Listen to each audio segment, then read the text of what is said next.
Bom, vamos continuar a falar de vetores do ponto de vista genérico, sem se preocupar tanto com o conteúdo particular deles, tá? Bom, então vamos começar com uma coisa bem simplesinha. Isso aqui, esse programa está fazendo, como a gente já sabe, está criando um vetor com os elementos 4, 5 e 6. Tá? Isso aí está sendo feito pela função combine. Como aqui o ambiente global, vulgo, coração do R está vazio, né? O global environment, quando eu rodar, vai criar um vetor V. E aí a gente vai consultar o que tem na posição 2, na segunda posição dele. Então vamos rodar esse cara, sempre com eco, tá? Porque eu não estou imprimindo, não estou fazendo nada, estou aqui dependendo do eco, para ver o que está acontecendo. Então rodei, tá? Eco ligado, criei o vetor, não deu problema, o R não reclamou, e aqui está mostrando o conteúdo da segunda posição. Claro, é 5, né, como a gente viu. Bom, agora uma coisa importante é que no R tudo é vetor, ou pelo menos a coisa mais básica é vetor. Então o simples fato de eu referenciar a posição 2 desse vetor já criou um outro vetor com uma posição só e essa contendo 5. Tá? Bom, é uma coisa bem específica do R que a gente precisa ir se habituando. Então vamos agora ver esse outro código aqui, esse R-script, script do R. Bom, ele já tem algumas coisas interessantes. Em primeiro lugar, eu estou criando, como o vetor V já estava criado, né? Eu estou criando ele, trocando o conteúdo dele para 4, 5 e 6. E aí eu estou pegando a primeira posição, que antigamente tinha 4, e vou colocar dentro dela uma cadeia de caracteres. É aqui uma palavra qualquer, literalmente uma palavra. Bom, e aí eu vou ver o que tem lá dentro. E aí vou tentar entender o que aconteceu olhando as propriedades de classe e de modo. Então vamos rodar. Aliás, já rodei. Então, então eu troquei palavra, não deu problema, o R não reclamou, e agora eu estou vendo o conteúdo. Bom, olha só, tudo bem, trocou o conteúdo palavra, mas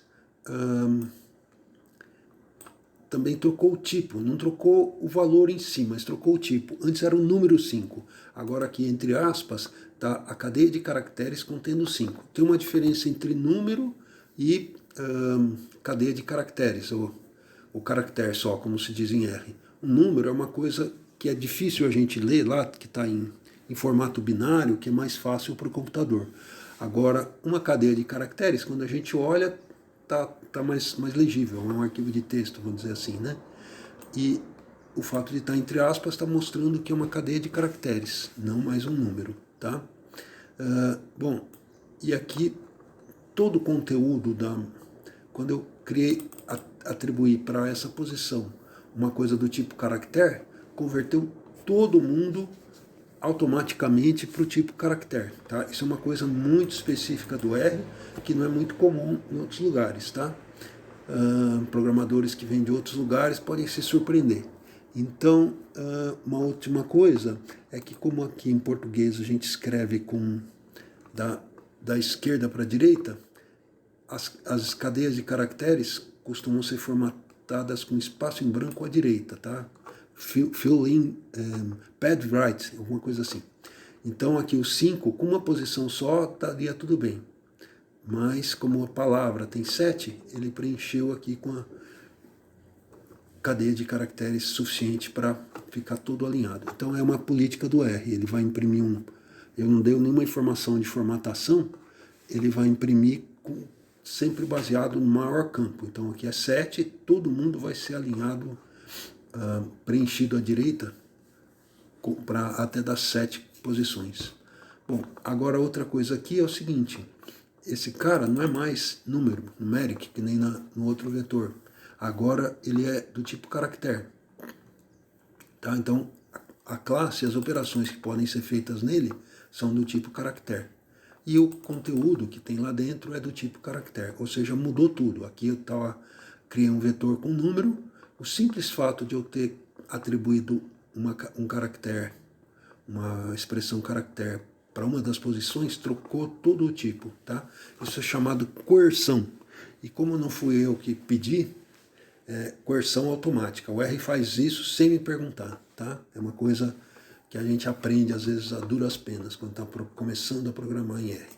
Então vamos ver outra coisa aqui. Bom, então aqui eu criei um vetor, na verdade, como ele já existia, eu posso ter trocado o conteúdo dele. E aqui eu estou fazendo uma afirmação, ou se preferir, uma pergunta. Eu estou falando assim, essa variável V é um vetor? Tá? E aí ele está respondendo, sim, é um vetor. Tá? Claro, é um vetor, eu acabei de criar, né? Bom, então isso aqui é tranquilo, tem um monte de coisas de teste no R. Essa aqui justamente é para testar se alguma coisa é um vetor. isVector é uma função para testar se é um vetor. Então vamos ver a outra agora. É o mesmo programa, com algumas sofisticações de teste.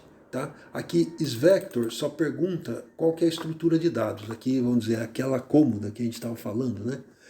Está perguntando, é uma cômoda ou um vetor? Tá? Então, é um vetor, é uma estrutura que só admite um único tipo de dados. Bom, agora aqui eu vou perguntar se é do tipo numérico. Ou estou afirmando, sei lá, isso é um vetor, né? Do tipo numérico. E aí, agora aqui, eu estou perguntando, é um vetor do tipo caractere? Do tipo lógico? Do tipo cru? Então vamos rodar, ver o que acontece. Bom, esse aqui a gente já sabe, está perguntando só qual é a estrutura de dados. Aqui já está descrevendo o conteúdo. Como a gente criou um vetor como número, não alteramos ele nada, né? Então, beleza, está lá true. Agora aqui ele está perguntando se é do tipo caractere. Aí a resposta é não, não é, falso. E por último não. Aqui ele está perguntando se é do tipo lógico. Não é, tipo lógico é aquele falso e verdadeiro. Não, tem número. E aqui um último tipo, que a gente vai ver um pouquinho melhor mais para frente, está perguntando se é do tipo raw. Raw assim, são os bits lá sem interpretação. Quando eu digo que é do tipo numérico, estou interpretando aqueles bits como números, claro. Aqui do tipo caractere, estou interpretando como letras, dígitos, né? E tipo lógico, eu estou dizendo, esses bits aqui significam ou falso ou verdadeiro. Agora raw, quer dizer, eu não estou interpretando, são um monte de bits lá, uma sopa de bits, e não importa o conteúdo. A gente vai ver um pouquinho mais para frente sobre eles. E aí o último programa é esse cara aqui. Então, vamos rodar. Aqui eu estou criando um vetor de números, tá? 1, 2, 3, e estou perguntando qual que é o comprimento. Aí, naturalmente, o comprimento é 3. Essa função é muito útil, que vai ter coisas que eu vou fazer em função do comprimento dos vetores que eu estou trabalhando. E aí sempre lembrando que isso aqui é um número, mas para o R ele também é um vetor, tá? Então, vetor de uma posição. Bom, é isso. Por enquanto é só. Até o próximo vídeo. Obrigado.